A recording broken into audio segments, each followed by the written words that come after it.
There's too much choice. It's impossible. That's just what they want you to think. But look, you've got like the different types of chicken, and they do it to me every time. What I love here right at the start is the way that I'm using that observational opener.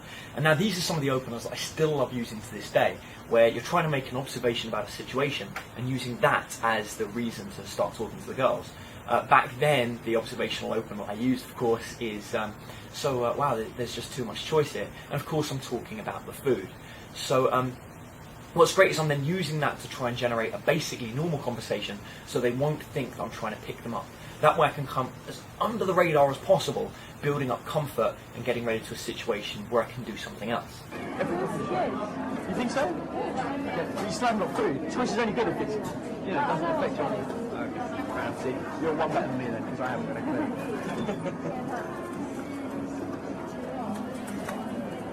One of the things I love about this video is seeing myself back then and how I was actually struggling for conversation.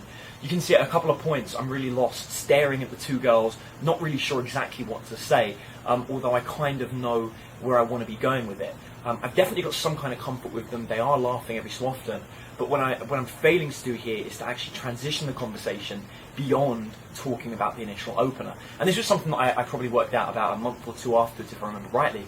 It's really important that it's okay to open with a specific topic, but I could keep talking about that one topic for 5-10 minutes, and then after a while it really is going to become boring. People are going to be bored and tired of me talking about the same sandwiches in the same shop, and I really need to move it on and get it a little bit more personal, which at this moment I'm really failing to do.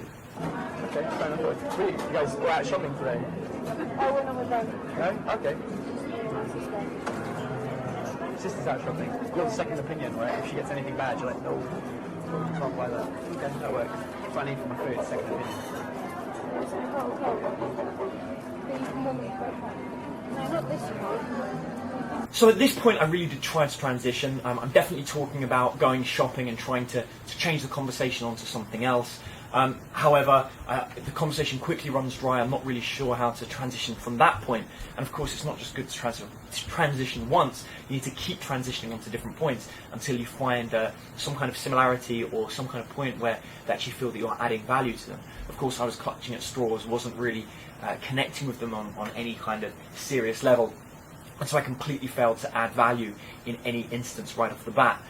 The girl then moves on by talking about help me back with the food, which of course is the main reason for the opener, and then after that it kind of leaves me a little bit stuck and I walk off with a little bit of defeat. Second child. Second child. Perfect, thank you.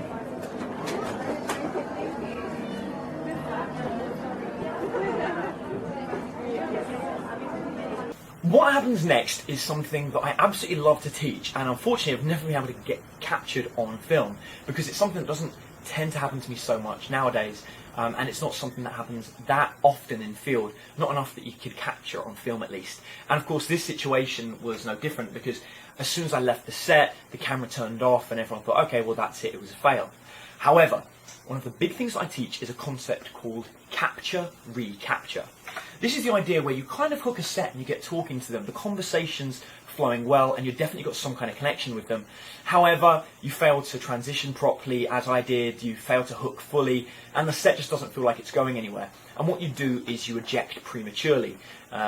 In that particular video I'm definitely suffering from premature ejaculation, which is leaving just a little bit too early than I should. Once I've left, the two girls come out of the shop and they sit down on a step right next to it eating their food. And so what I do is I use this capture-recapture and I reopen the same set.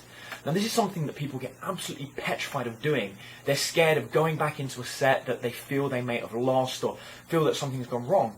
However, I'm aware that they didn't tell me to go away. They weren't upset with me. There was actually no massively negative opinion towards me. It was just that I failed to engage them in conversation.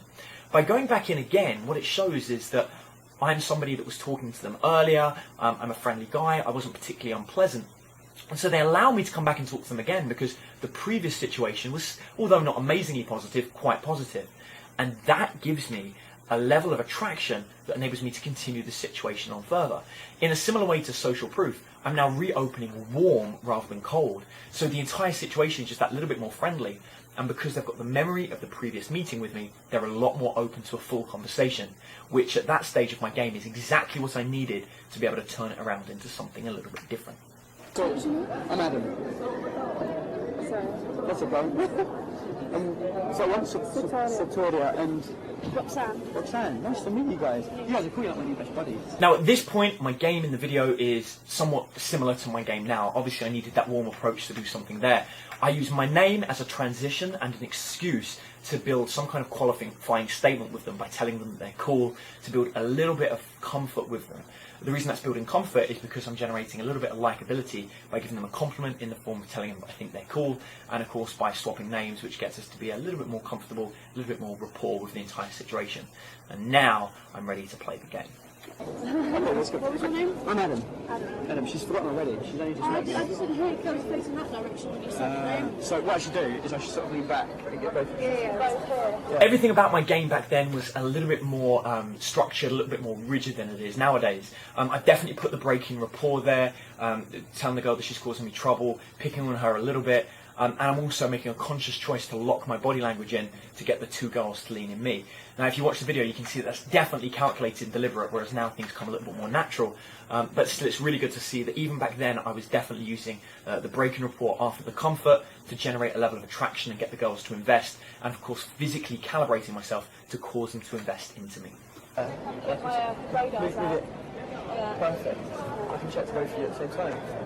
Okay, that works. I love this moment here where I get a little bit of keno by touching the girl's ear, and then afterwards I'm going to start to get the girls to qualify themselves to me by talking about what they're doing, what their aims and ambitions are, and really getting them to open up to me.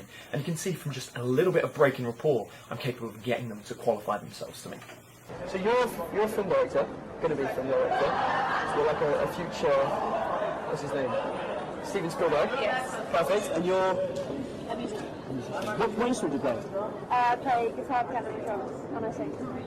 Okay. Parents. Yeah. Who do they back the most? Do they back your musician, or do they go, you're going to end up being a busker? Or do they throw you as a director, or do they say, that's both terrible? of us. Yeah. Really? Yeah. Right. Unlimited. Is there more of you, or is it just the two of you? No, it's just that's why. They can afford to, you know. So love you both equally. Exactly. Which one's the mummy's girl, which one's the daddy's girl? We're both. No, come on, tell the truth. My mum calls us her babies, her honeys, her sweeties, her chickens. Her chickens. Yeah, she's the mummy hen. I can see why. No, I'm joking. She's violent. She's violent. She's 19 years old. You should put her in check. As an older sister, it's your job to bully her. She's smarter than me. She has to look us out. She has power over me. She just has to look. Are you strong? Have you seen? Oh, you're right. She's pretty strong for a girl. Impressive. Yeah, for a girl. She's got a lot of milk.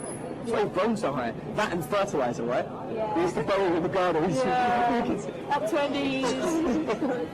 Again, at this stage, my game isn't super fast. I'm not really following a specific kind of formula, which is what I developed after this this specific game or this specific set. But what's really good is I can see that I'm definitely still flirting with breaking rapport and qualification.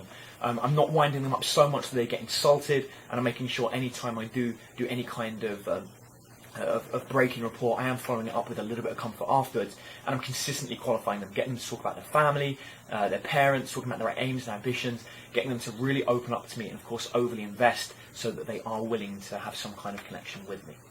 That's cool, man. So when do you guys go clubbing then? Do you go out at all? Do you do anything? Guildford? No, in London. Guildford. No, Guildford's like a...